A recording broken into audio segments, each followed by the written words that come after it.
EMMC में काम करने के लिए आपको थोड़ा सा और इसके इंटरनल स्ट्रक्चर को समझना पड़ेगा।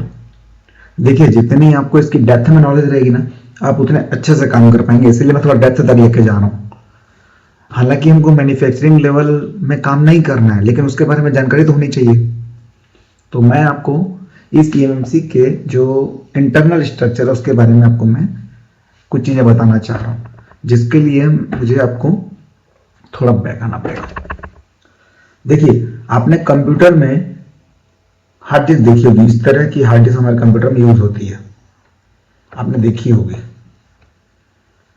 ठीक है, इस हार्ड डिस्क को आप देखिए, ये भी स्टोरेज डिवाइस है। लेकिन ये जो स्टोरेज डिवाइस है, इसमें आप देखेंगे तो दो तरह के आपके सामने में सेक्शन। पहला सेक्शन जो आप देख रहे हैं, वो सेक्शन आपके सामने में आता है। ये जो ग्रीन कलर का एरिया है, जो सर्किट आपको दिख रहा है, ये पूरा एक सर्किट। अब गौर से देखिए, ये एक सर्किट है। ठीक है, ये इलेक्ट्रॉनिक सर्किट है और इसको कंट्रोलर कहा जाता है। ये कंट्रोलर है, लेकिन आपका डेटा इस कंट्रोलर के अंदर नहीं होता है। ये कंट्रोलर क्या काम करता है, मैं आपको सिखाता हूं। आपका जो डेटा होता है वो आप गौर से देखिए, तो ये कि आपके सामने में एक डिस्क बनी हुई है। हार्ड डिस्क को अगर आप ओपन करेंगे तो आपको ये एक डिस्क मिलेगी, जिसके अंदर आपका सारा डेटा होता है।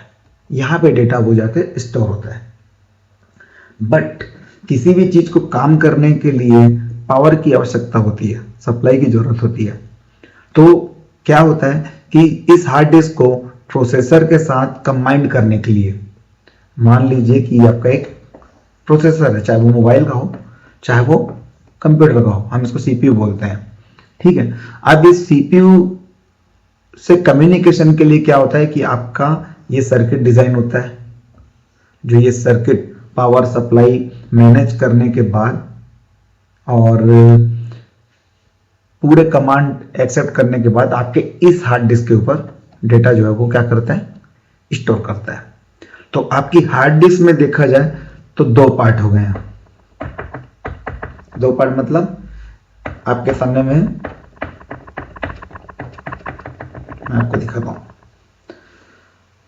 पहला पार्ट आपका ये सर्किट वाला पार्ट हो गया, जो ग्रीन कलर का आपको दिख रहा है। ठीक है, ये पहला पार्ट हो गया।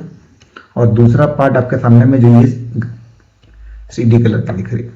तो इसी प्रकार से क्या होता है कि आपके सामने में ईएमएमसी में आ जाइए। आप ईएमएमसी में आएंगे तो आप मान के चलिए कि ये आपकी पूरी जो है वो ये ईएमएमसी है, जो मैंने नीले कलर का ब्लॉक बना के रखा है। ये सारा जो ब्लॉक है ईएमएमसी का है। अब ईएमएमसी में अगर आप गौर से देखेंगे तो यहाँ पे दो ब्लॉक बने हैं। एक ये नैंड का पार्ट बना हुआ है, ये नैंड।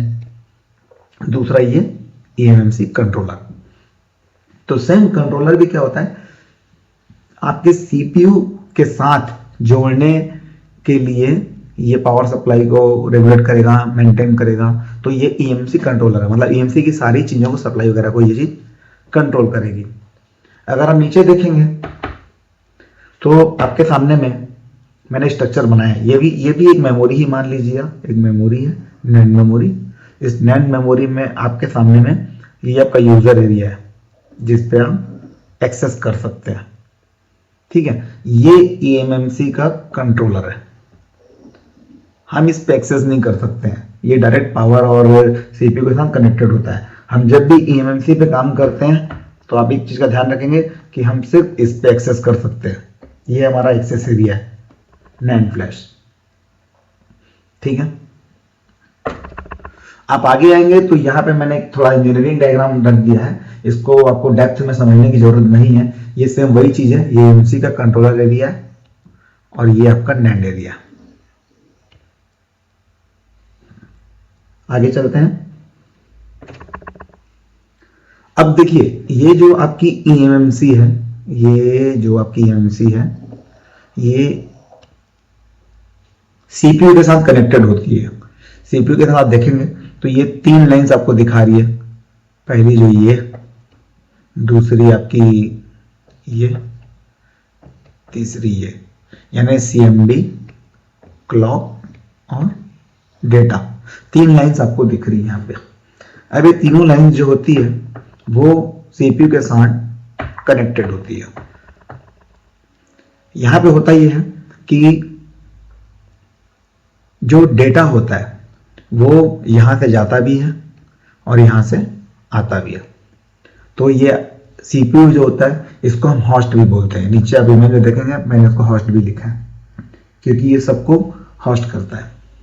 ठीक है, सेम उसी तरीके से मैंने ये नीचे में एक दूसरी ईएमएमसी आपको दिखाई है जिसमें नैंड का मैंने आपको अलग पोर्शन दिखाया है और जो ईएमएमसी कंट्रोलर उसका आपको मैंने अलग पोर्शन दिखाया है।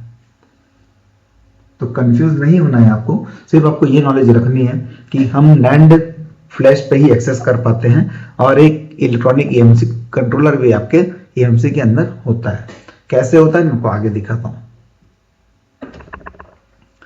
देखिए, ये आपकी हो गई ईएमएमसी जो कि आप सेट से निकालेंगे, किसी भी मदरबोर्ड से निकालेंगे तो आपको इस तरह की दिखाई देगी। अब अगर आप इसी आईसी को थोड़ा इंटरनल तरीके से देखने की कोशिश करेंगे तो ये आईसी आपको ऐसी दिखेगी। आप देखिए, नैंड मेमोरी अलग डिजाइन की हुई है और कंट्रोलर जो है यहां पे अलग डिजाइन किया हुआ है। ठीक है, थोड़ा सा आगे चलते हैं। देखिए, ये आपकी मान लीजिए एक ईएमएमसी है जिसको हमने एक्सरे के रूप में देखने की कोशिश की है। तो आपको ये क्लियर नजर आएगी कि ये जो एरिया है ये नैंड मेमोरी के लिए यूज किया गया और ये कंट्रोलर के लिए ये देखिए ये एरिया यूज हुआ है। तो आपको यहां पे ये नैंड मेमोरी अलग से नजर आ रही होगी, ये कंट्रोलर आपको अलग से नजर आ रहा होगा। आईसियां आपके सामने में जो आएगी स्टोरेज डिवाइस की ईएमएमसी आईसी, वो आपके सामने में अलग अलग तरीके की होती है। मैंने आपको नंबर्स के बारे में बताया है, आप इस आईसी को देख सकते हैं। तो ये जो आईसी है वो एक्सरे में अगर आप स्क्रैच करके देखेंगे तो आपको इस तरीके से दिखाई देगी। ठीक है, तो आपको ज्यादा कंफ्यूज नहीं होना है, आपको नॉलेज इसलिए दे रहा हूं ताकि आप इसमें आगे फ्यूचर में अच्छे से काम कर सकें और आपको सारी नॉलेज रहे। तो यहां पे इंटरनल स्ट्रक्चर आपने देख लिया है।